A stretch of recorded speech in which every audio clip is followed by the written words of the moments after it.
The chicken scratcher. Roger Pulpit woke just before 8 a.m. in his living room easy chair.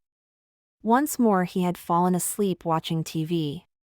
At age 84, Roger had accomplished enough of his life's goals to feel fairly satisfied with himself, and he harbored few regrets anymore. The only thing that mattered to him was the love he shared with his wife, Connie, and today was a special day. It was her 78th birthday. Roger walked into the kitchen to make coffee and saw Connie was already out working in her garden. Connie loved her garden and the outdoors in general. She would rather be outdoors than anywhere else. Roger waved to her through the kitchen window over the sink as he filled his coffee pot, and she waved back. It was late June and the morning air was a comfortable 78 degrees. 78 degrees for Connie's 78th birthday. Roger thought. He took this as a favorable omen that the day would go well. The family had planned a surprise party for Connie out at the park that afternoon. Their two daughters, Jenny and Anne, would come by later to pick her up on the pretense of going shopping. After they left, Roger would go out to buy her a present, and he knew just what she could use: a new chicken scratcher. "You always scratch the chickens first," Connie would say, "and you always use a quality scratcher," and she would go on. Norman Puddles is the only place to get a good quality scratcher, so that's where Roger was headed. Norm's was a bit of a drive. Several miles south on the highway and a few more down a worn blacktop road. Roger turned on the car radio as he drove down the highway. He always kept his radio tuned to the local alternative rock station. Despite his age, he still considered himself a forward thinker and nonconformist. The protruding Nabob's latest offering, "I Looked for You in Earnest," had just begun playing. Roger sang along. "I looked for you in Naples. I looked for you in Spain. I searched the back of a dollar bill.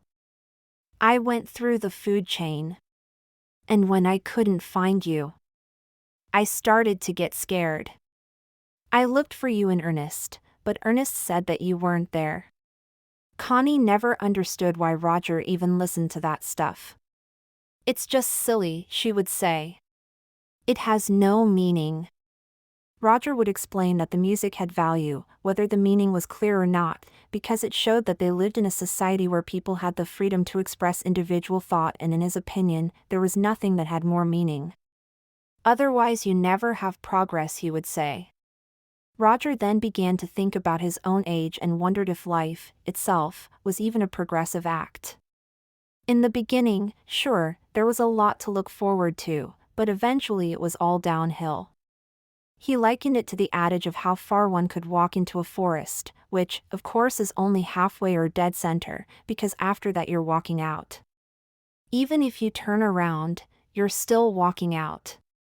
The only way to avoid walking out would be to just stand in one place, in which case you'd be going nowhere.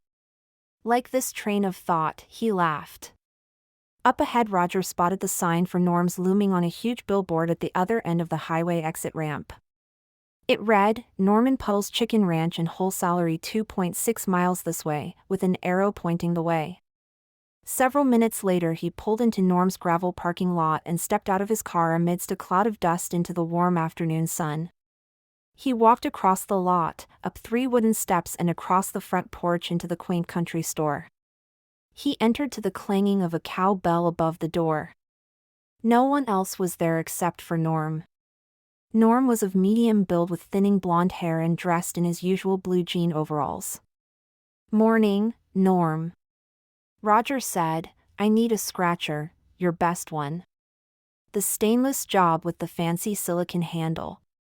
"You sure that's all?" "I got lots another nice stuff the missus might like." Indeed he did. Norm's little country store boasted an impressive array of the latest in poultry preparation paraphernalia. There were frigid meat moisture delimiters, broiler broth searing rods and whistle-top wing bone nullifiers, among other items. All by top-name manufacturers. Connie got no need for any of that fancy stuff.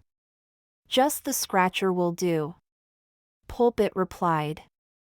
"Comin' right up," Norm answered. Roger paid for the scratcher, then intended to buy some flowers before going to the park for the party. When Roger got back to his car, he was surprised to hear that the second verse of the Nabob's song had just begun playing. This must be an extended version I'm not familiar with, he thought. Again, he sang along. So then I got my nerve up, and I placed a telephone call to someone who I thought knew you, but they said they didn't know you at all. I knew they were being evasive, so I turned the screws threadbare. I just couldn't accept it when they said that you weren't there. As Roger neared the park, he was sure everyone else was already waiting to spring the surprise and that Connie, Jenny, and would arrive shortly. Roger drove between the heavy iron gates that flanked the entrance to the park and drove slowly past the other picnickers who were also out enjoying the weather at assigned party spots marked by large, engraved slabs of stone. This sure is an expensive place for a party, Roger thought as the Nabob's song continued to play in the background.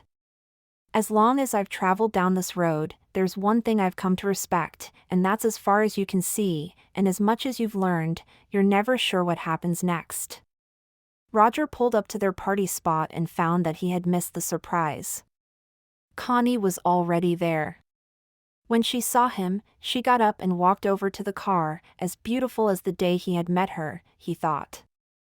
She had a huge smile on her face and they hugged for a moment, without saying a word, before going over to join the others. Throughout the afternoon old stories were retold and old jokes were re-laughed at, and the partygoers passed the time enjoying themselves and not one dwelled on how much time had already passed them, and then it was over.